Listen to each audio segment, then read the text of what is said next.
gracias y vamos a iniciar con una oración. Inclinamos nuestro rostro y Padre Santo, a ti te damos las gracias, Señor mío, porque eres bueno, Padre Santo, eres omnipotente, omnisciente, omnipresente, Señor mío.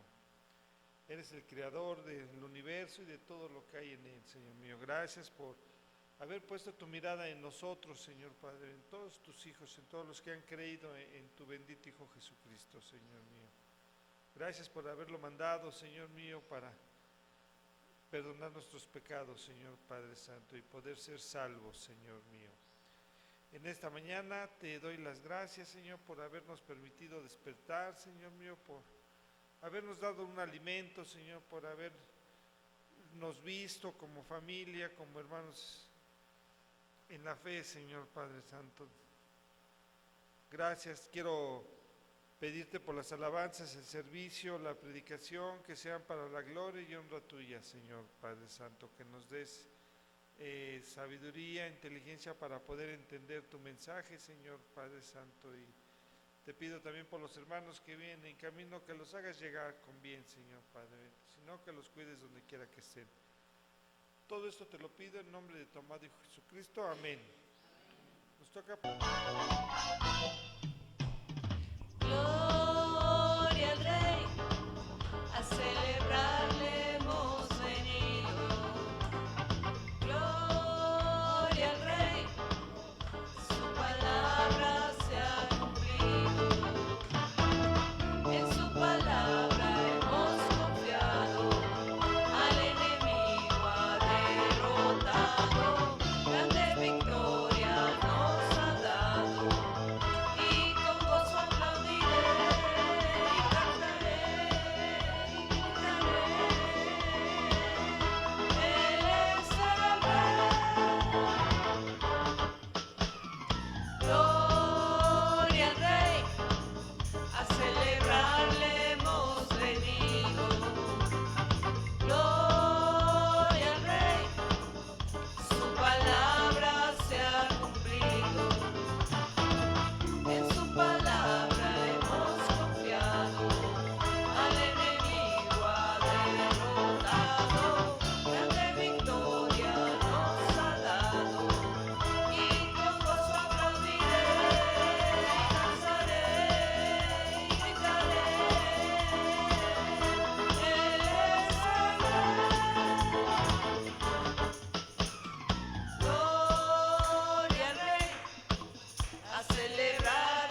hermanos, está fallando el sonido y tiene todo un equipo ahí corrigiendo el sonido y todo. Le digo, ay, así me gustaría estar a mí. Pero bueno, miren, les decía acerca de las decisiones. Todo lo que uno decide en la vida trae consecuencias, todo. Desde decisiones tan simples como decisiones trascendentales. Adelante, adelante. Por ejemplo, si decides comprarte un par de zapatos y resulta que no era lo que esperabas, pues a lo mejor no te duraron mucho, ¿no? Fue la consecuencia por precipitarte a comprarte unos zapatos. Si decides estudiar X carrera y resulta que no era lo que te gustaba, pues también trae consecuencias. Perdiste tiempo quizá en estar estudiando eso. Si te casaste con la persona no indicada, pues también trae consecuencias, ¿no? Y así se puede ir complicando la cosa. Entre más importante sea la decisión, más severas son las consecuencias. Pero hay una decisión que es irreversible, o sea, porque pues si te compraste un par de zapatos feos, pues para la otra ya lo piensas mejor, y si escogiste una carrera equivocada, bueno, puedes cambiarte de carrera y lo remiendas de eso, ¿no? Si te casaste con la persona no indicada, pues hasta te puedes divorciar y casarte con otra, etcétera. Son cosas que tienen solución, o sea, pero morir sin Cristo, escuchen eso, morir sin Cristo, ahí no hay vuelta de hoja, es irreversible eso, ¿no? Entonces, hoy vamos a ver algo de qué tan importantes son las decisiones en la vida. Miren, ¿qué fue lo último que vimos, que hemos estado viendo? ¿Qué fue lo último que vimos hace 8 días? Bueno, hablamos del día del Señor. ¿Es lo mismo la segunda venida de Cristo que el día del Señor? No es lo mismo. ¿Con qué evento comienza la segunda venida de Cristo? Con el rapto. ¿Y el día del Señor con qué evento comienza? Con la tribulación. Veo que todavía más o menos recuerdan lo que estuvimos viendo. No es lo mismo. La segunda venida de Cristo es en 4 facetas, ¿sí? Y la primera faceta es el rapto. Luego viene el día del Señor, que eso era lo que les preocupaba a los tesalonicenses. Miren, en la primera carta, lo que les preocupaba a los tesalonicenses, y era lo que se enfoca Pablo, es que ellos pensaban, Pablo había enseñado acerca del rapto, pero pensaban ellos, bueno, ¿y los que ya murieron, qué van a hacer? O sea, tú dices que Cristo va a venir por nosotros y nos va a arrebatar, nos va a llevar con Él a las nubes, nos va a transformar. Pero ¿y los que ya se murieron, qué pasó? Y Pablo les explica, no, antes de que seamos arrebatados, nosotros primero resucitan los cuerpos gloriosos, ¿sí? Y en la segunda carta había una duda también. A causa de tanta persecución que estaban sufriendo los tesalonicenses a causa de su fe, ellos pensaban que ya estaban viviendo el día del Señor, o sea que ya estaban en la tribulación. Y entonces pensarían, bueno, pues no que iba a venir Cristo antes por nosotros, pues ya no vino por nosotros, ya nos dejó aquí en la tribulación, a causa de que estaban viviendo muchas persecuciones. Y Pablo les explica, no, esto no es el día del Señor. Porque antes de que venga el día del Señor, o sea, antes de que empiece la tribulación, primero ocurre el rapto y se manifiesta el hombre de pecado, que es el anticristo, ¿no? Entonces, y Pablo empieza a hacer una serie de contrastes.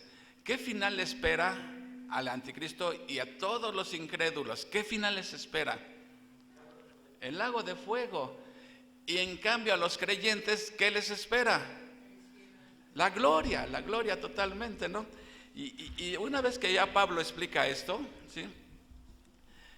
Esto lo lleva a una acción de gracias, a agradecerle a Dios. Así que este capítulo que vamos a ver hoy, lo podemos dividir en 3 puntos. Pablo va a orar porque va a agradecerle a Dios de que los creyentes no van a pasar por la tribulación y tienen la gloria asegurada.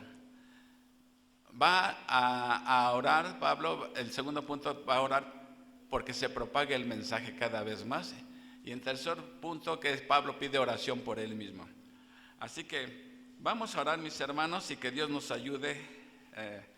Ahora le puse 2 caminos, 2 destinos, porque nada más hay 2 caminos. Y depende del camino que tomes, es el destino que te espera. No hay vuelta de hoja. Vamos a pedirle a Dios que bendiga este tiempo. Amado Padre Celestial, pues gracias primeramente porque nos has permitido abrir los ojos, ver nuestra linda familia, Señor. Y también gracias porque nos permites estar esta mañana aquí, Señor, estudiando tu santa palabra, Señor. Que para nosotros no hay obstáculos, Señor. Lleva a trueno, le pagué. Es un gozo estar aquí siendo instruido por tu palabra, Señor. Te pido, Padre, que me ayudes a exponer tu palabra con veracidad, con fidelidad al texto, Señor. Que no sean mis palabras, sino sea tu palabra la que se escucha esta mañana, ¿sí? No es mi opinión, es tu misma voz, Señor. Y que todos tengamos un corazón atento, Señor. Y más que atentos, receptivo, susceptible a tu voz, a ser enseñados por ti, Señor. Bendice este tiempo en el nombre de nuestro Señor Jesucristo, te lo pedimos. Amén. Bueno, no son muchos versículos que vamos a ver, pero van a ver cuánto jugo podemos sacar. Miren, hoy vamos a ver el pasaje. Nos quedamos hace 8 días en el versículo 12, donde Pablo está hablando del día del Señor. Y después otra vez regresa a las exhortaciones.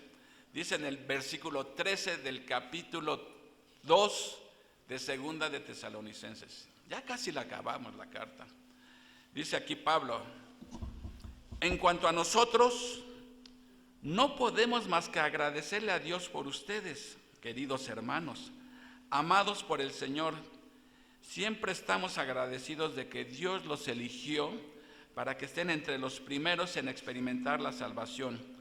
Una salvación que vino mediante el Espíritu y quien los hace santos por creer en la verdad. 14. Él los llamó a la salvación cuando les anunciamos la buena noticia. Ahora pueden participar de la gloria de nuestro Señor Jesucristo. Esa es la versión que NTV, la que usamos aquí ahora. Pero vean lo que dice la Reina Valera 60. Dice: pero nosotros debemos dar siempre gracias a Dios respecto a vosotros, hermanos amados por el Señor, el que Dios los haya escogido desde el principio para salvación, mediante la santificación por el Espíritu y la fe en la verdad, a lo cual os llamó mediante nuestro Evangelio para alcanzar la gloria de nuestro Señor Jesucristo. Aquí Pablo está, después de que analizó en los 12 versículos anteriores el contraste que hay entre los seguidores del anticristo, entre los incrédulos y los creyentes, hay una gran diferencia, ¿sí? Y esto motiva a Pablo a darle gracias a Dios porque los creyentes, en este caso los tesalonicenses, a quien Pablo escribió, no van a pasar por nada de eso, sino tienen en un futuro una gloria asegurada, ¿sí? Pero fíjense, aquí dice, vean varias cosas que hace Dios y que por eso Pablo está dando gracias. La primera, ¿cuál es? ¿Sí? Dice, de que Dios los haya escogido. ¡Wow! Pablo está dándole gracias a Dios que Dios escogió a los tesalonicenses. Fíjense, en la Reina Valera dice desde el principio, y aquí en la NTV dice que estén entre los primeros en experimentar la salvación. Miren, es verdad, cuando Dios elige a un pecador, ¿desde cuándo lo elige? De acuerdo a Efesios, desde antes de la fundación del mundo. Cuando todavía ni existías, en la mente de Dios ya existías y decidió escogerte. Porque Él sabía que te ibas a portar bien. Por pura gracia, por una acción soberana, nada más por eso.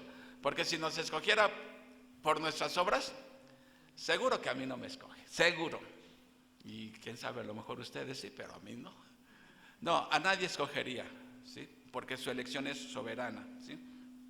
Ahora, vamos a ver aquí que no solamente escogió, bueno, aquí nos teníamos que preguntar, esta doctrina de la elección siempre como que causa controversias, ¿sí? Porque dicen, si Dios no me escogió a mí, pues no es mi culpa, ¿verdad? No me escogió. Pero aquí nos está diciendo que Dios escoge para salvación, pero no escoge para condenación. Es un poco complicado esto. Miren, Dios no dice así: a este lo escojo para salvación y a este lo escojo para condenación. No, porque la realidad es que todos estamos condenados, todos. ¿Por qué? Pues porque todos hemos pecado y la paga del pecado es muerte, ¿sí? Entonces, al infierno nos vamos por méritos propios, ¿sí? Porque eso es lo que merece nuestro pecado, el infierno. Finalmente terminar en el infierno, en el lago de fuego. Ahí es lo que merecemos.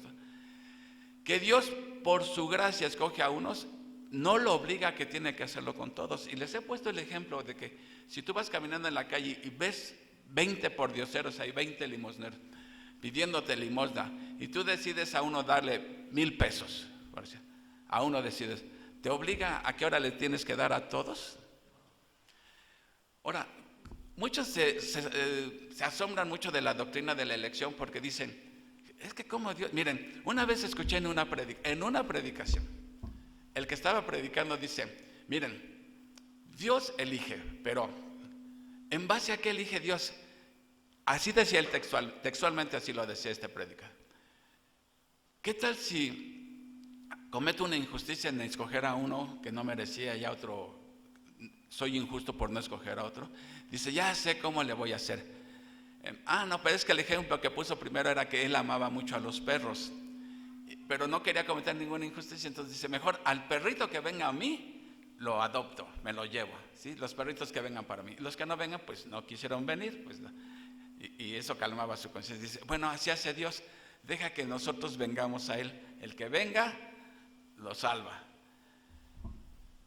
Pero de acuerdo a lo que dice Pablo en Efesios, si todos estamos muertos en delitos y pecados, ¿quién podría ir al Señor si no es porque Él toma primero la iniciativa?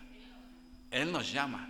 Dice Efesios, Él nos da vida cuando estamos muertos en delitos y pecados. ¿Y por qué nos da vida espiritualmente? Pues para que podamos responder al Evangelio.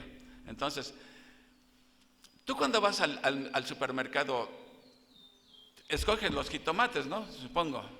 No los agarras allá o esperas que cuando te los quieren dar, va parejo.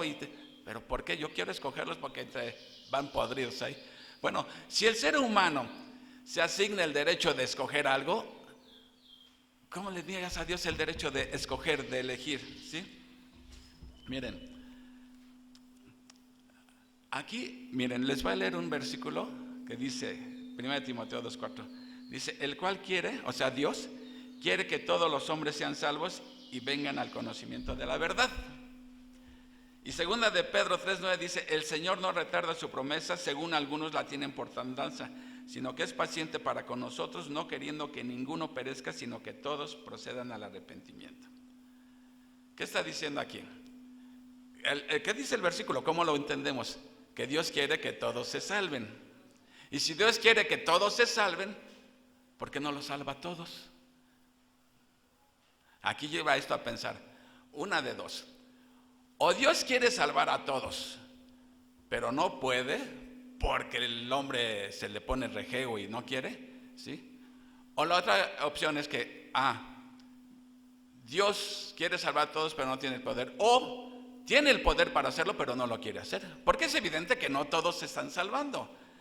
Recuerden cómo va a ser el trono blanco, mucha gente ahí, mucha gente en el juicio del gran trono blanco. Entonces, ¿qué pasa?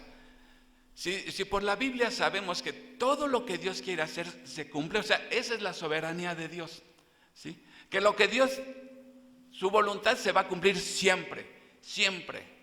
Entonces, si Dios quiere salvar a todos, ¿por qué no se está cumpliendo? ¿Está fallando ahí su voluntad? No, si es su voluntad, aquí lo dice claramente, que Dios quiere que todos los hombres sean salvos.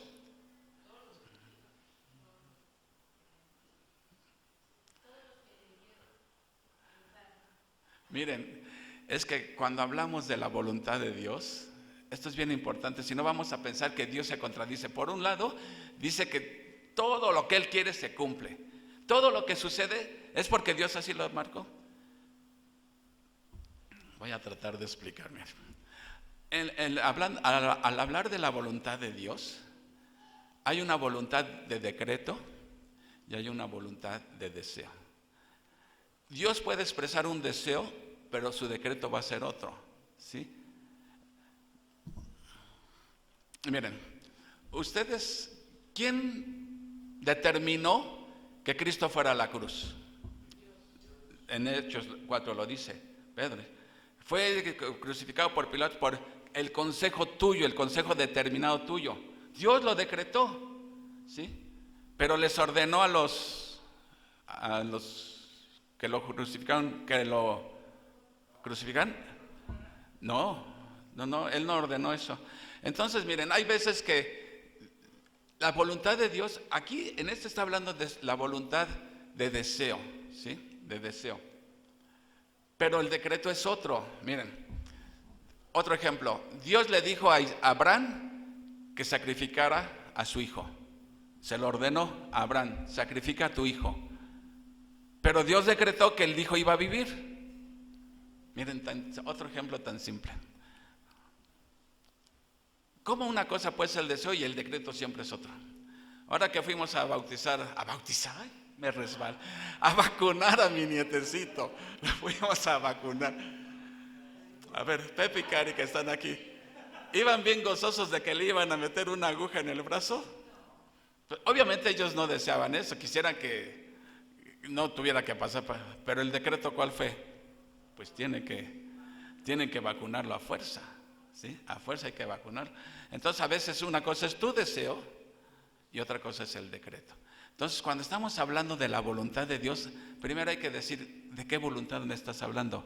¿De su voluntad de decreto o de la voluntad de deseo? ¿Sí? Entonces Dios expresa su deseo que todos sean salvos, pero en su decreto dice otra cosa, ¿sí? Ahora, estos versículos no enseñan el universalismo de que Dios quiere que todos sean salvos, porque muchos se agarran de este versículo para decir, ¿ya ves? Dios quiere que todos seamos salvos y todos vamos a ser salvos. Eso le llaman universalismo, que todos. Pero eso no es cierto tampoco, la Biblia no enseña eso, ¿sí? Entonces, aquí lo primero que está diciendo Pablo, ¿cuál es la razón por la que Pablo le está dando gracias a Dios? Porque eligió a los tesalonicenses. Es el mismo caso de nosotros, porque Dios nos ha elegido. Miren, si Dios no toma la iniciativa de elegirnos, estaríamos perdidos y andarías cantando, estoy perdido y no sé qué camino me trajo hasta aquí. Así andaremos, perdidos, ¿sí? Entonces, querer cuestionar a Dios porque a unos y otros no, pues no nos corresponde eso a nosotros. Nos corresponde agradecer que te haya escogido, porque si no andaríamos perdidos. Ahora, ¿desde cuándo? De acuerdo a lo que acabamos de leer, ¿desde cuándo los eligió Dios? Cuando veían que estaban sufriendo mucho por la persecución. ¿Desde cuándo dice aquí? Desde el principio. Ahora, esto puede significar dos cosas. En una versión que leímos ahorita, en la Reina Valera dice desde el principio, pero en la NTV dice como primicias, o sea que fueron de los primeros en ser salvos. Pero ¿qué realmente quiso decir Pablo? ¿Qué fue lo que quiso decir Pablo? Bueno, ahí te vas al original, al griego. Y eso de que eligió desde antes del principio, antes de la creación del mundo, eso es cierto porque Pablo lo dice en Efesios. Pero Pablo aquí lo que se está refiriendo es que sí se refiere a primicias. Miren, la iglesia de Tesalónica fue de las primeras que se convirtieron. Entonces cuando dicen como primicias quiere decir, ustedes se acuerdan de las primicias, que era como algo simbólico de algo que va a ser mucho, una cosecha abundante. Tú llevabas tus primicias a Dios, tus primeros frutos, y eso te garantizaba que iba a haber mucho fruto, ¿sí? Bueno, Pablo lo que está refiriendo es que la iglesia de Tesalónica fue de las primeras iglesias que se convirtieron. A principios del cristianismo se convirtió en la iglesia. Entonces eso es lo que él está diciendo ahí, ¿sí?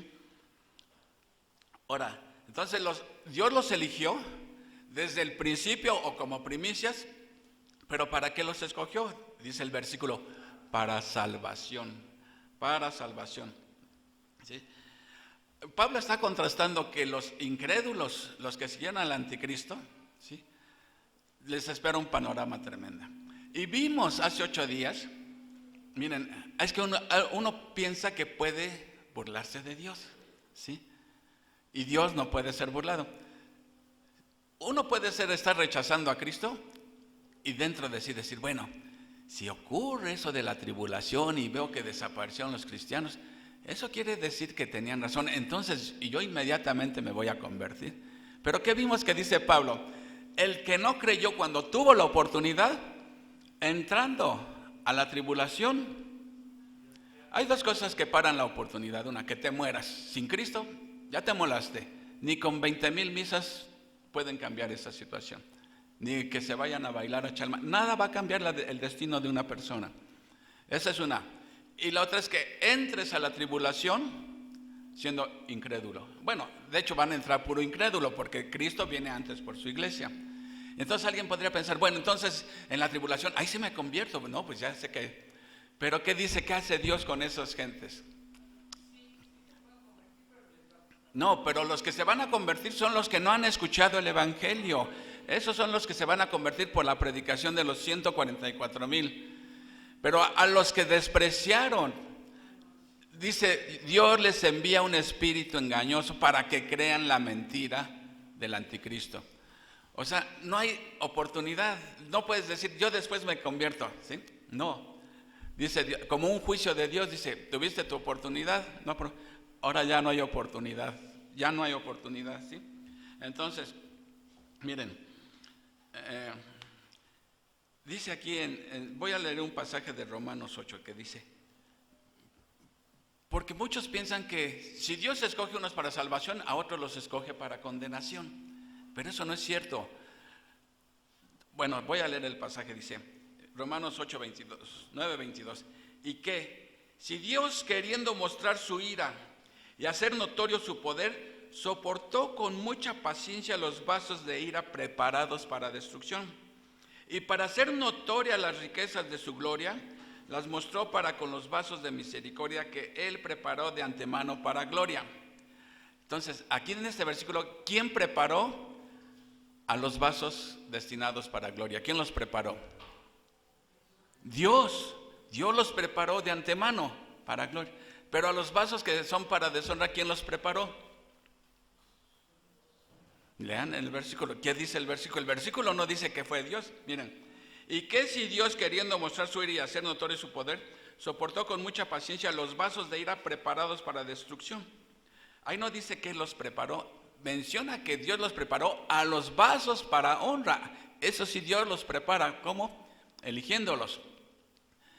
Pero ¿quién prepara los vasos para deshonra? Dios no es, porque no dice que fue Dios. Ellos solitos fueron preparados. Uno se autoprepara para la destrucción. ¿Por qué? A causa de la incredulidad, ¿sí? Entonces, muchos entre los cristianos no hay ni siquiera que todos estén de acuerdo, porque hay unos que dicen, no, mi mérito es haber creído en Cristo y por eso gozo de... Efesios 2:8 lo dice claramente, porque por gracia sois salvos por medio de la fe, y esto, incluyendo la fe, no es de vosotros, es un don de Dios. Si estábamos muertos espiritualmente, no podíamos creer en Dios. Miren, es como les he dicho, si tienes aquí una persona ciega y le dices, mira, aquí tengo 1,000,000 de pesos, va a ser tuyo, pero la condición es que lo veas, que puedas verlos. Digo, te estás burlando de él. ¿Cómo le pides que vea si está ciego? Es algo imposible para él. Bueno, ¿cómo Dios le pediría a alguien que está muerto espiritualmente que crea en su Hijo Jesús si está muerto espiritualmente? Dios tiene que tomar la iniciativa de darle vida primero para que pueda creer. Entonces Dios toma la iniciativa. Y esto no elimina la responsabilidad humana, ¿sí? Porque aquí vemos la soberanía de Dios, pero algo de lo que platicábamos el viernes en el estudio, ¿sí? Pero Dios no va a creer en tu lugar. O sea, Dios no te va a decir, eres elegido, te elegí, ya tienes vida eterna, pero no es porque yo lo decidí por ti, yo creí por ti. No, aún los elegidos tienen que escuchar el evangelio y creerlo, responder en fe, ¿sí? Ya Dios les abrió el camino, ya les dio vida. Ahora ellos tienen que voluntariamente ejercer fe en el sacrificio de Cristo, ¿sí? ¿Me explico? ¿O lo estoy confundiendo más? Bueno, Entonces ya vimos que Dios eligió, ¿cuándo? Desde el principio, ¿sí? ¿Para qué? Para salvación. Ahora, dice luego también, mediante la santificación por el Espíritu. Así que aquí tenemos la obra del Espíritu. ¿Cómo le va a hacer el Espíritu? Miren, a ver si entienden este dicho que a mí me impactó. Dicen, sin Cristo no habría fiesta. Pero sin el Espíritu Santo no habría invitados. ¿Dan cuenta cómo el papel que juega el Espíritu Santo? Ya Cristo hizo todo, ya tenemos la fiesta, ¿sí? Pero ¿quién hace que vayamos a la fiesta? El Espíritu Santo, porque es el Espíritu Santo, ¿sí? El que toca tu ser, ¿sí? Que te da conciencia de pecado, ¿sí? Que te hace ver, es el Espíritu el que te hace ver que estás en bancarrota espiritual, ¿sí? Que no puedes hacer nada para salvarte y que tu única oportunidad es tu confianza en Jesucristo. ¿Quién te lo hace ver eso?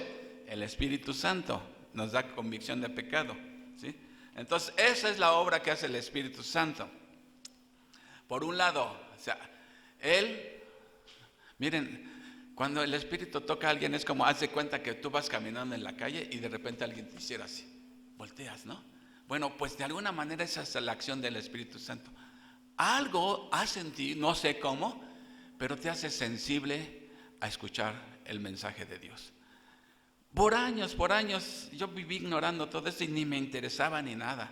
Hasta que Dios tuvo misericordia de mí y me salvó, me rescató. ¿Sí? Entonces, esa es la parte del Espíritu. Pero fíjense, dice otra cosa en la cadena de salvación. Y dice, y la fe en la verdad. O sea, ya vimos cómo Dios te escogió desde el principio, cómo el Espíritu Santo te invita a la fiesta, ¿sí? Es por la acción del Espíritu Santo. Pero la otra parte es la fe en la verdad. Tú debes de depositar tu fe en la verdad. ¿En cuál verdad? Pues en la verdad del Evangelio, ¿sí? ¿Qué dice el Evangelio? Que soy pecador. Entonces, yo no creo que a alguien le cueste trabajo entender eso. Que somos pecadores, claro que somos pecadores, ¿sí? Que no nos podemos salvar de ninguna manera, porque no es por obras, no te puedes salvar. Y que la paga del pecado es la muerte. Pues, ¿a qué conclusión llegas? Pues estoy frito delante de Dios. Yo que me creía tan bueno, ¿sí? Y que me porto bien, o que no soy tan malo como otro, Dios me ve como un pecador perdido, ¿sí? Pero, ¿cuál es la buena noticia? La palabra evangelio, que significa buenas noticias, comienza con tan malas noticias, ¿sí? Porque a nadie le gusta decirle, eres pecador y te vas a ir al infierno. Pero dice en 1 Corintios 15 que Cristo Jesús murió por nuestros pecados, ¿Y cómo entendemos esa preposición, por nuestros pecados? Que fueron mis pecados los que llevaron a Cristo a la cruz. O sea, fue por mi culpa, pues. Por mi culpa Cristo tuvo que ir a la cruz, ¿sí? Y cuando dice también por, quiere decir en mi lugar. Es mi sustituto Jesucristo, ¿sí? Eso es lo que uno tiene que creer, poner la fe en la verdad, ¿sí? Entonces, vemos que por un lado hay elección de Dios y por otro lado está la responsabilidad del hombre de poner su fe en Jesucristo. Sabemos que si no pone su fe en Jesucristo, si él no es elegido no la va a poner, pero si ya Dios lo eligió todo y él tiene ahora que hacer una profesión de fe, de abrir su corazón a Cristo y creer en él. Y las dos, la Biblia enseña las dos cosas, enseña la elección soberana de Dios, pero también enseña la elección del hombre. Como decía el viernes, son dos líneas paralelas que parece que nunca se van a juntar, pero en la eternidad de C. Spurgeon, ahí se juntan las dos líneas y vamos a poder entender cómo es que puede operar la elección soberana de Dios y al mismo tiempo la responsabilidad humana. Pero no se angustien por eso, en entenderlo de plano, porque ¿qué dice Deuteronomio 29:29? Las cosas ocultas pertenecen a Dios. Entonces no quieras indagar lo que pertenece a Dios, ¿sí? Dice, pero las reveladas, dice en Deuteronomio 29:29, las reveladas, esas sí son para nosotros. ¿Y para qué? Para que las conozcamos y las obedezcamos. Entonces, en lugar de estar indagando por qué Dios elige a unos y a otros no, ¿sí? Mejor conoce su voluntad y vive de acuerdo a ella, ¿sí? Eso es lo que debemos de hacer. Ahora, dice después de ese, entonces fíjense, por la fe en la verdad, y ahora que sigue, dice, a la cual nos llamó mediante el Evangelio. Entonces fíjense ya, Dios te elige, y de acuerdo a Romanos, dice, a los que antes conoció, que ahí la palabra conoció significa elegir, porque siempre que Dios es el sujeto del verbo conocer, se está hablando de elección. Entonces Dios elige, y a los que elige, ¿qué dice en Romanos? Los predestinó para ser conforme a la imagen de Cristo, ¿sí? Entonces, elegir es un proceso de elección, y predestinación se refiere a propósito, a un propósito para esas personas. Pero ahora, ¿cómo le va a hacer Dios para llamarlos? Los llama. ¿Cómo los llama? ¿Por WhatsApp? ¿Correo electrónico? ¿Cómo los llama? Bueno, ahí anda el Espíritu, pero si tú creíste nada más por obra y por escuchar el Evangelio. Así es como Dios llama a los pecadores, a través del Evangelio. Ahora, aquí en el Evangelio, ese es el llamamiento de Dios para los pecadores, pero hay un llamamiento general y hay un llamamiento eficaz, ¿sí? El llamamiento general va para todos, pero hay personas que pueden escuchar el Evangelio 20,000 veces y por aquí les entra y por acá les sale. Pero el llamamiento eficaz es el que, eso es para mí, y respondes positivamente. Yo les he dicho, si aquí pusiéramos muchas paja, con clavos ahí revueltos, y tuviéramos un electroimán arriba, y sube el switch del electroimán, ¿quiénes son los que van a responder? Los clavos, ¿no? Entonces, en este caso, van a responder los que están elegidos, porque Pablo le decía, mira, Jesús le decía a Pablo, ve y predica en esa ciudad porque ahí tengo muchos escogidos. Ah, qué bueno que hay muchos escogidos, pero necesitan oír el Evangelio y responder en fe. Entonces, ese es el llamamiento. Por eso en Efesios 1:13 dice, en él también vosotros, habiendo escuchado y habiendo creído el Evangelio, fuiste sellados con el Espíritu Santo. Entonces, ¿qué se necesita? Oír y creer. Si nada más lo oyes, no pasa nada, porque dice claramente, oír y creer, ¿sí? Habiendo oído y habiendo creído. Y nadie puede creer lo que no ha escuchado, ¿verdad? Entonces, nos llama a través del Evangelio.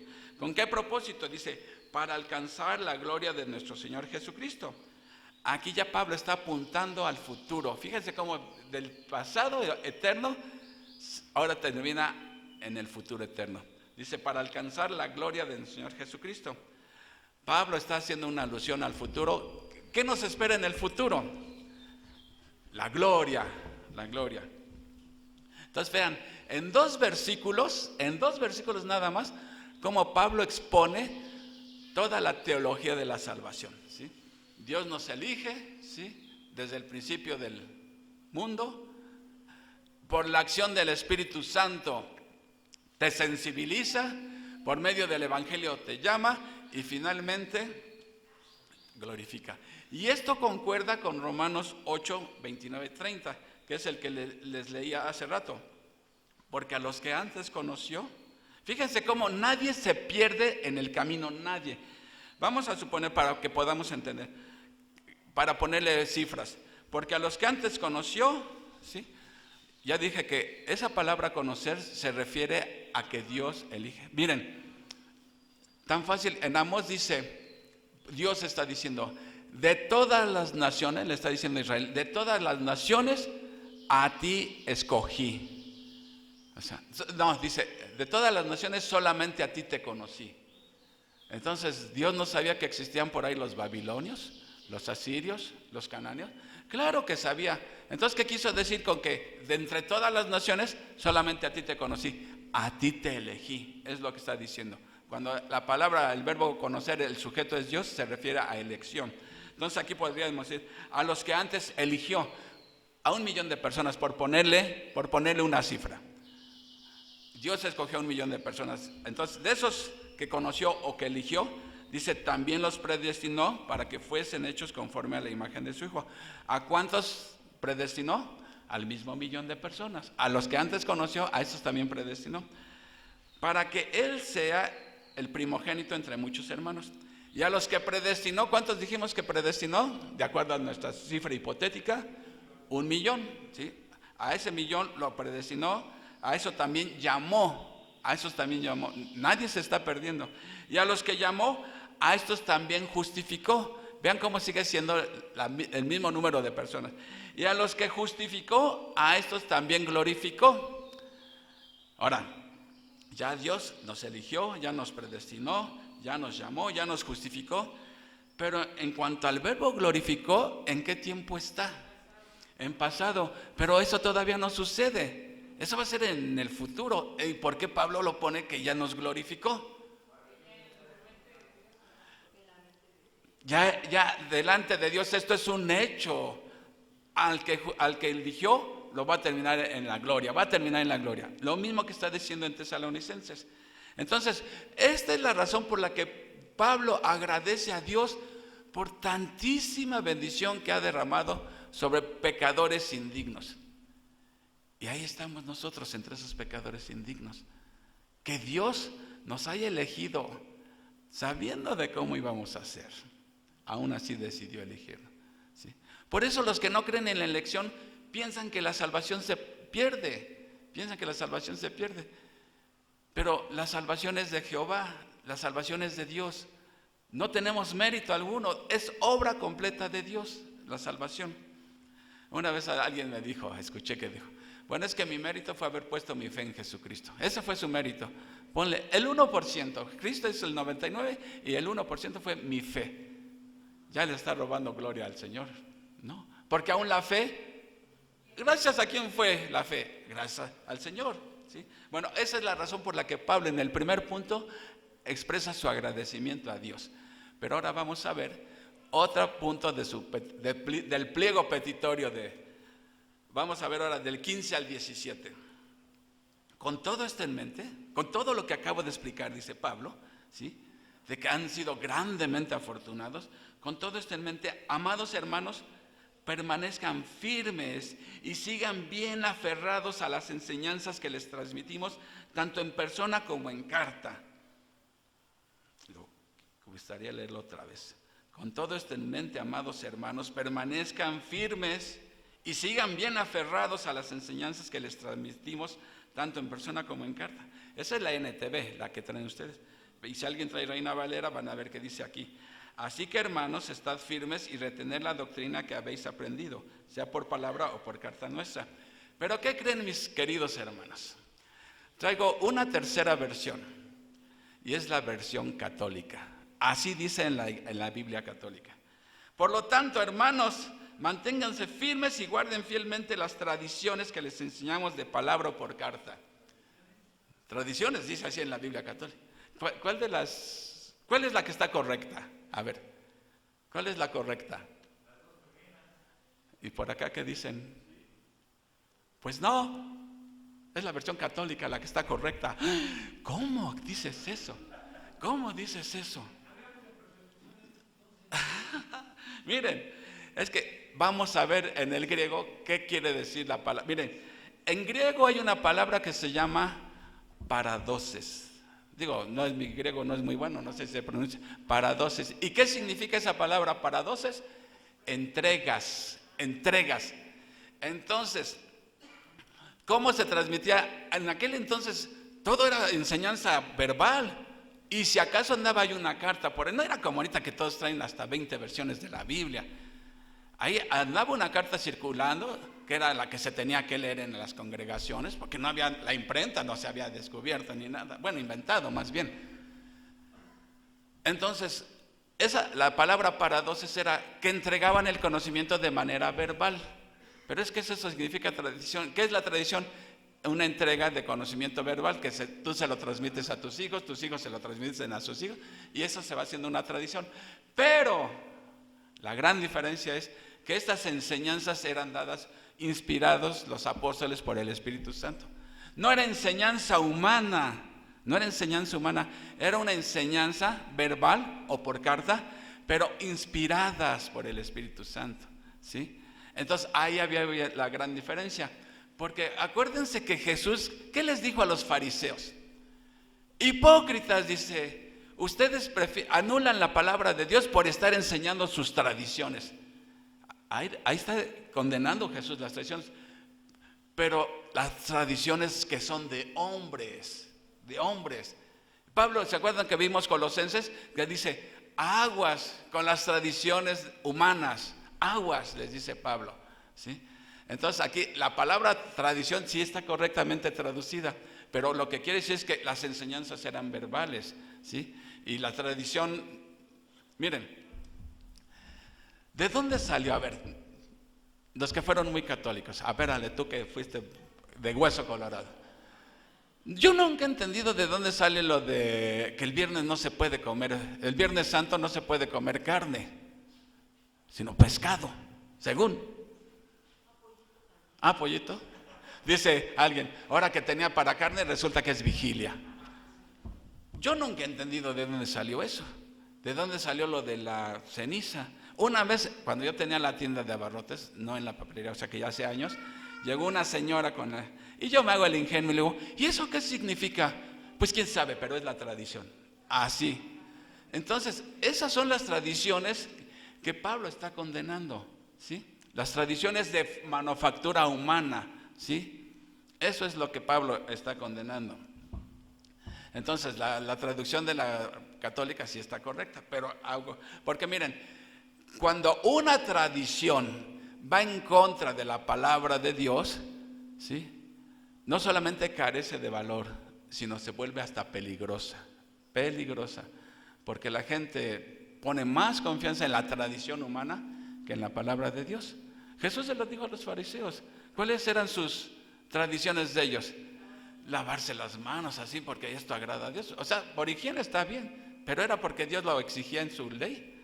Miren, es como si yo les dijera, vamos a peinarnos todos con gel y nos paramos los pelos o de rayita en medio, y lo voy yo transmitiendo, y mis hijos se lo transmiten a sus hijos y sus hijos a sus hijos. A la vuelta de muchos años ya se hizo una tradición, pero, o sea, porque si la tradición dice que Dios hay que hacer eso, nada tiene que ver con la palabra de Dios. Si quieres hacerlo, pues hazlo, allá tú. Pero eso nada tiene que ver con la palabra de Dios. Bueno, ese era el problema, que Pablo le dice, manténganse aferrados, ¿sí?, a las enseñanzas verbales que los apóstoles les hemos enseñado, o la enseñanza fue por medio de una carta. Manténganse aferrados a ella. Ahora sí que como dijera Pablo, si te vienen a contar cositas malas de mí, manda a todos a volar y diles que yo no fui, yo no escribí eso, ni lo ando enseñando, ¿sí? Entonces, las únicas tradiciones, por así decirlo, confiables, son las que concuerdan con la palabra de Dios, nada más, ¿sí? Y Pablo hace una seria advertencia, ¿sí? Ahora, este versículo que les acabo de leer en la latinoamericana, en la versión católica, es el versículo que usan los católicos para defender las tradiciones. Mira, aquí dice que debemos defender nuestras tradiciones. Pues sí, pero ya explicamos a qué se refiere la tradición, ¿sí? Eran simplemente entregas verbales, entregas de conocimiento en forma verbal, ¿sí? Porque si no, entonces, si la tradición y la palabra de Dios chocan, miren, por ejemplo, el bautismo. Los católicos bautizan desde recién nacidos, ¿sí? Y si tú le preguntas a un católico, pues es que la tradición dice que le tumban el cuernito, que no sé qué. Pero ¿dónde dice eso en la Biblia? La Biblia enseña que para que te bautices tienes que haber primero creído en Jesucristo como tu único y suficiente Salvador. Entonces, todos los que nos bautizamos de chamaquitos, porque éramos católicos, nos llevaron a bautizar, ni me preguntaron a mí, me llevaron a bautizar, ¿sí? Entonces, ¿ya ese bautismo es válido? No, porque cuando Pablo conoció a los discípulos de Juan el Bautista, Pablo les pregunta, ¿ya se bautizaron? Dice, pues nada más nos hemos bautizado con el bautismo de Juan. ¿Y qué hace Pablo? Ya con ese basta. Los vuelve a bautizar en el bautismo cristiano, como una manifestación pública de que han aceptado a Cristo como su único y suficiente Salvador. Bueno, entonces siempre tenemos que ver, si la tradición choca con la Biblia, ¿quién va a decidir? Si tienen el mismo valor, ¿quién va a decidir cuál es la buena? La palabra de Dios, la palabra de Dios. Miren, esa es la gran diferencia entre el cristianismo y el catolicismo. El católico tiene 3 autoridades, que es la palabra de Dios, lo que enseña el Papa y la tradición. La cosa es que cuando no concuerdan, ¿a quién le vas a hacer caso? Y para el cristiano su única autoridad es la palabra de Dios, ¿sí? Bueno, vámonos al 16. Y el mismo Jesucristo nuestro Señor y Dios nuestro Padre, el cual nos amó y nos dio consolación eterna y buena esperanza por gracia, conforte vuestros corazones y os confirme en toda buena palabra y obra. Vean la versión NTV, hay una pequeña variante, dice. En la NTV dice que nuestro Señor Jesucristo mismo y Dios nuestro Padre, quien nos amó y por su gracia nos dio consuelo eterno y una esperanza maravillosa, los conforten y fortalezcan en todo lo bueno que ustedes hagan y digan. Hay una diferencia, ¿la notaron? Miren, hay un sujeto en plural. ¿De quién está hablando? Del Dios Padre y del Dios Hijo, ¿sí? Pero fíjense, en la Reina Valera 60 dice, y mismo Jesucristo, Señor nuestro y Dios nuestro Padre, ¿sí? El cual nos amó. El verbo está en singular, ¿se fijan? El verbo está en singular y el sujeto está en plural. Está hablando de 2 personas, Cristo y el Padre, dice. Pero luego dice, el cual nos amó. No debería decir gramaticalmente, los cuales nos amaron. Si el sujeto está en plural, el verbo debe ir en plural. Pero aquí Pablo lo pone en singular. Y todos los verbos están en singular. Dice, el cual nos amó. Nosotros diríamos, pues tendría que decir, los cuales nos amaron. Nos dio consolación, los cuales nos dieron consolación, ¿sí? Conforten nuestros corazones y confirmen en todo. Si el sujeto es plural, los verbos deben de estar en plural. Pero ¿por qué Pablo los pone en singular? Por la unidad que hay entre el Padre y el Hijo, como son una sola persona. Digo, es un solo Dios, pero está hablando ahí de 2 personas, ¿sí? En Génesis dice, en el principio Dios creó, pero en el hebreo dice, en el principio ellos creó. O sea, otra vez hay un sujeto, porque es una alusión a la Trinidad eso. Aquí Pablo está enfatizando la unidad que hay entre el Padre y el Hijo, por eso el verbo está en singular, esa es la razón.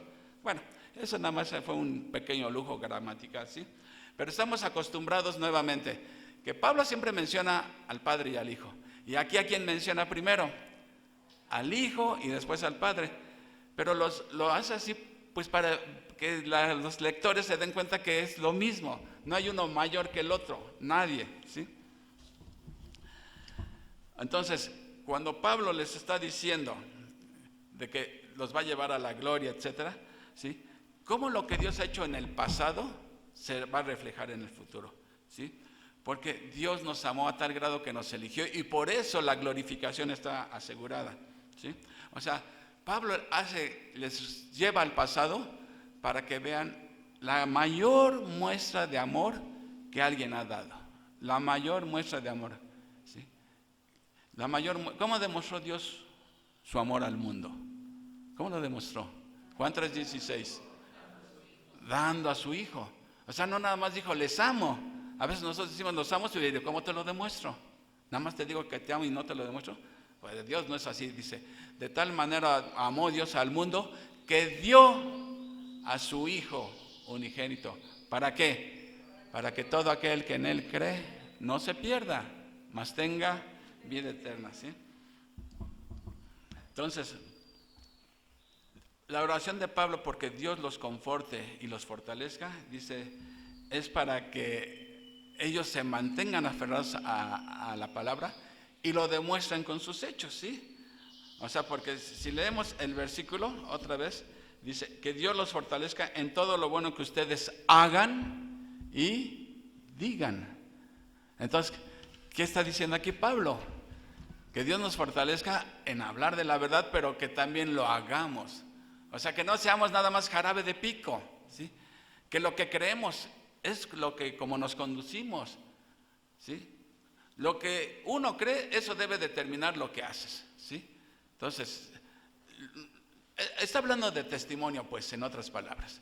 Que nuestras acciones respalden lo que creemos. Que no solamente lo prediquemos, sino que lo practiquemos también, ¿sí? Ahora, la tercera parte de la oración de Pablo, ya en el capítulo 3, versículo 1. Finalmente, amados hermanos, les pedimos que oren por nosotros. Oren para que el mensaje del Señor se difunda rápidamente y sea honrado en todo lugar a donde llegue, así como cuando les llegó a ustedes. Pablo siente, aunque sea el campeón de la espiritual, Pablo, él también tenía necesidad de que alguien orara por ellos, por él y sus compañeros. Y le está pidiendo, así como nosotros oramos por ustedes, sería mucho pedir que ustedes oraran por nosotros. Oren por nosotros. Y básicamente está, porque ¿cuál es la oración que pide Pablo? O sea, que me saque un Rolls Royce o algo así. No, lo que le está pidiendo es que el mensaje se disemine, ¿sí? Así como cuando hay un cáncer y ya cuando vienes a ver ya se diseminó por todo el cuerpo, Pablo está diciendo que eso pase con el evangelio, que se difunda a todos lados y que además tenga la misma aceptación y cause los cambios de vida que produjo en ustedes. Eso le está diciendo, que se difunda el mensaje por todos lados y que triunfe el mensaje, ¿sí? Pero ya que Pablo está diciendo, estoy en mi pliego petitorio, pide algo para ellos, dice, que Dios los guarde de tantos enemigos, ¿sí? O sea, él desea que la palabra corra, ¿sí? A pesar de los obstáculos, ¿sí? Que produzca las mismas maravillas que ellos, ¿sí? Pero en el versículo 2 dice, oren también para que seamos rescatados de gente perversa y mala, porque no todos son creyentes. La Reina Valera lo dice, y para que seamos librados de hombres perversos y malos, porque no es de todos la fe. Entonces, la tercera petición de Pablo es que ellos fueran librados de hombres irracionales así. Ahora, aquí Pablo seguramente se está refiriendo a alguien en particular. ¿Desde dónde está Pablo escribiendo esta carta a los tesalonicenses? ¿De dónde la está escribiendo? No, de la cárcel no. Desde Corinto, exactamente. ¿Y cómo le iba a Pablo en Corinto con los enemigos? Andaban los judíos, enemigos judíos, siguiéndola donde iba Pablo, iban y lo atacaban y lo difamaban y todo, ¿sí?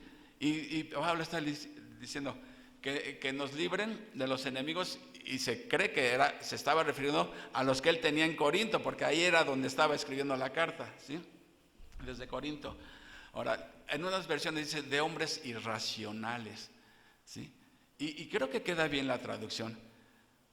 Ir en contra del evangelio es lo más irracional que una persona pueda manifestar. Hay personas que te pueden hablar de cualquier tema y con mucha elocuencia, pero respecto al evangelio no tienen ni idea en qué consiste esa. Cuando esa debería ser la mayor necesidad, porque cuando llegues a la presencia de Dios, decir, ¿cuánto sabes de matemáticas tú? ¿O cuánto sabes de astronomía o de historia? O sea, ¿qué sabes de Jesucristo? ¿Se acuerdan que hace 8 días les dije que Dios no está tan interesado en que sepamos mucho del anticristo? Está interesado en que sepamos más de Cristo, ¿sí? Porque el anticristo ni nos va a tocar ni verlo ni nada. Pero lo que sí quiere el Señor es que conozcamos más de Cristo. Entonces, eso es lo que está pidiendo aquí en esta petición, ¿sí? Y el versículo 3 dice, pero el Señor es fiel y Él los fortalecerá y los protegerá del maligno. Miren, aquí está hablando del contraste nuevamente entre hombres infieles y fiel que es Dios. Los hombres podemos fallar, pero Dios es fiel. Es el único en el que podemos confiar, es en Dios, ¿sí? Dice la palabra que Él es fiel para consolidarnos hasta el final. Él es fiel. Dice en otra parte de la Escritura que Dios es fiel para librarnos de las tentaciones. Siempre en cada tentación nos da la salida. Lo que pasa es que a veces amamos más el pecado que la salida que Dios nos está dando. Pero Dios nos está dando una salida siempre. Dice, Él es fiel y justo para perdonar nuestros pecados. Dios es justo para perdonar nuestros pecados. Pero nada más los pecados chiquitos. La sangre de Cristo cubrió todos los pecados, ¿sí? Entonces, si Dios es fiel y justo para perdonar todos mis pecados, ¿sí? ¿Qué debo de hacer yo con alguien que me ha ofendido? Lo mismo. Si Dios perdona, ¿yo quién soy para no perdonar? ¿Sí? Y el problema es que a veces uno mismo es el que no se perdona. Y ahí estás ya cayendo en incredulidad, porque la Biblia dice claramente, si confesamos nuestros pecados, Dios es fiel y justo para perdonar nuestros pecados. Entonces, si es un pecado que ya lo resolviste delante de Dios, como dice Pablo, olvidando ciertamente lo que queda atrás, hay que proseguir, seguir a la meta, ¿sí? Entonces, aquí Pablo nos está diciendo que Dios nos va a guardar, pero nosotros, nuestra responsabilidad es guardar sus mandamientos. Así de simple y sencillo, ¿sí? Entonces, el 5, al último, dice, y que el Señor les guíe el corazón a un entendimiento total y a una expresión plena del amor de Dios y a la perseverancia con paciencia que proviene de Cristo. Mire, se lo está diciendo a alguien que estaba sufriendo mucha persecución. ¿Y qué les está diciendo? Que él está orando porque Dios les dé un pleno entendimiento de lo que Dios ha hecho por ellos, ¿sí? De lo que está haciendo por ellos y de lo que hará por ellos. Que lo entiendan bien en su cabeza, porque eso es lo que les va a mantener firmes y aferrados a la palabra, ¿sí? Que amen como Dios ama, ¿sí? Que entiendan el amor de Dios. Y el amor de Dios, ¿cómo es? Es incondicional, ágape, ¿sí? Entonces Pablo está orando que los tesalonicenses amen de la misma manera que ama a Dios y que tengan la misma perseverancia que tuvo Cristo, ¿sí? A veces a la primera ya queremos tirar la toalla. Miren, no se han preguntado, todos hemos pasado en nuestra vida cristiana tiempos difíciles, ¿sí o no es cierto? ¿Y por qué seguimos aquí? Porque Dios nos fortalece. Miren, el hecho de que sigamos aquí es que a veces ya quiere uno tirar la toalla, ya, a volar ya todo esto. ¿Y por qué sigo aquí? Porque es Dios quien me fortalece, quien me regresa al camino. 7 veces caerá el justo y 7 veces lo levanta el Señor. ¿Sí? Es una manera de que Dios nos fortalece cuando... Miren, aquí Pablo está diciendo una cosa bien interesante. Ustedes, le está diciendo a los tesalonicenses, y va para nosotros, han sido librados del juicio. De ese día terrible que pusimos las imágenes aquí, va a estar duro. Para ustedes no hay condenación. Romanos 8:1 dice, ahora pues ninguna condenación hay para los que están en Cristo. Ninguna condenación hay. ¿Por qué? Porque ya fuimos elegidos desde la eternidad. Y aquellos que eligió Dios terminan glorificados, ¿sí? ¿Cómo sabíamos que los tesalonicenses eran elegidos? Dice Pablo, ustedes son elegidos. ¿Cómo lo sabes, Pablo? Pues por la vida que llevan. En la vida demuestran que ustedes son elegidos, ¿sí? Ahora, el propósito de la elección finalmente es la salvación, ¿sí? Entonces, como consecuencia de eso, Pablo le está diciendo, los exhorto a que sigan firmes en la fe. A veces por cualquier cosita ya queremos tirar la toalla, pero la oración de Pablo es que nos sostengamos, aquí seguimos, aunque te esté lloviendo sobre mojado, aquí seguimos firmes y adelante siguiendo al Señor, ¿sí? Ahora, esa gloriosa esperanza está firmemente fundada. No es cuando dicen la gloriosa esperanza, no es, yo espero que así sea, no. La palabra esperanza en la Biblia significa certeza absoluta, ¿sí? La esperanza de la gloria la tenemos asegurada. ¿Por qué? Porque Dios nos ha elegido y Dios al que elige no se le va a quedar en el camino por ahí perdido. Dice, mi Padre es mayor que todos y nadie las puede arrebatar de mi mano. Entonces, Pablo, ¿qué esperaba que hicieran los tesalonicenses con esas palabras? ¿Y qué es lo que espera Dios de nosotros? Después de ver todo lo que ha hecho Dios por nosotros, empieza con y termina con titud. ¿Qué espera? Gratitud, ya ven cómo sí son bien abusados. Gratitud y obediencia. Porque la fe no es el hecho de querer ciertos hechos. La fe también es entender que es alguien, que hay alguien a quien hay que obedecer, ¿sí? Recuerden, los tesalonicenses ya no sentían lo duro sino lo tupido, ¿sí? Pero se mantenían firmes y esa era la evidencia de que Dios les estaba ayudando. Miren, en tiempos difíciles, lo primero que nos mete Satanás en la cabeza es que Dios se ha olvidado de mí, ¿sí? Pero Pablo, eso era lo que estaban pensando los tesalonicenses.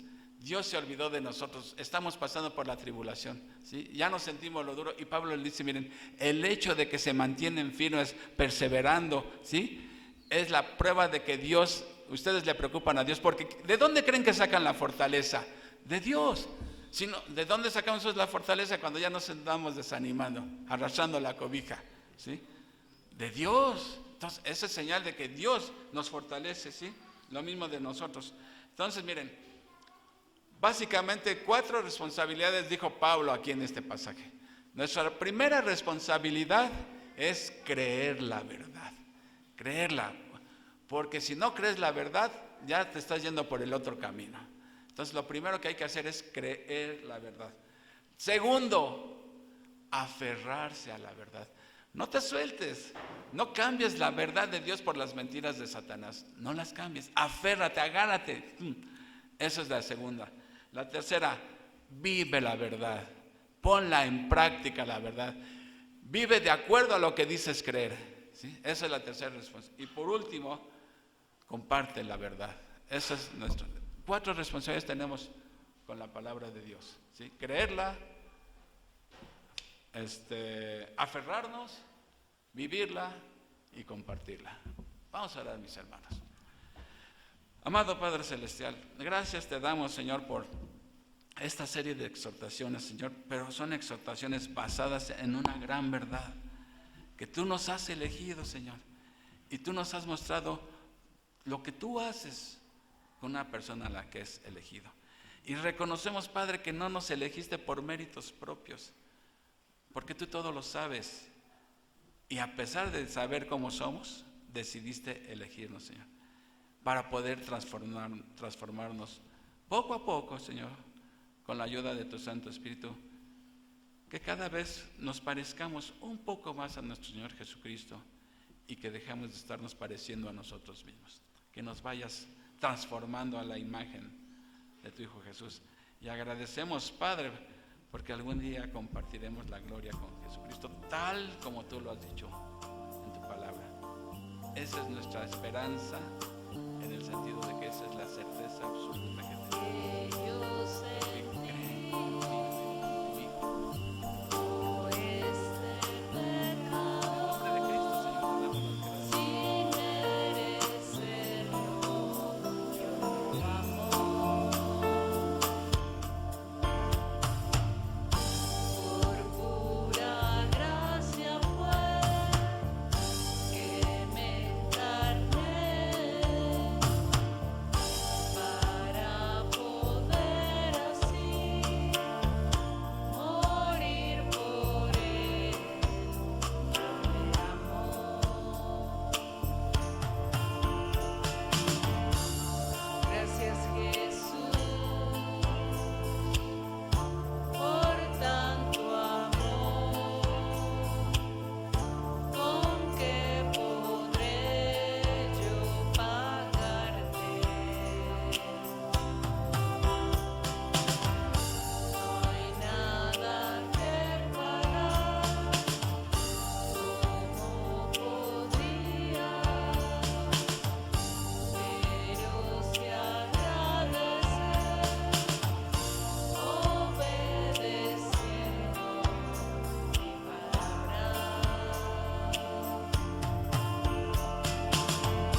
Vamos a orar, hermanos.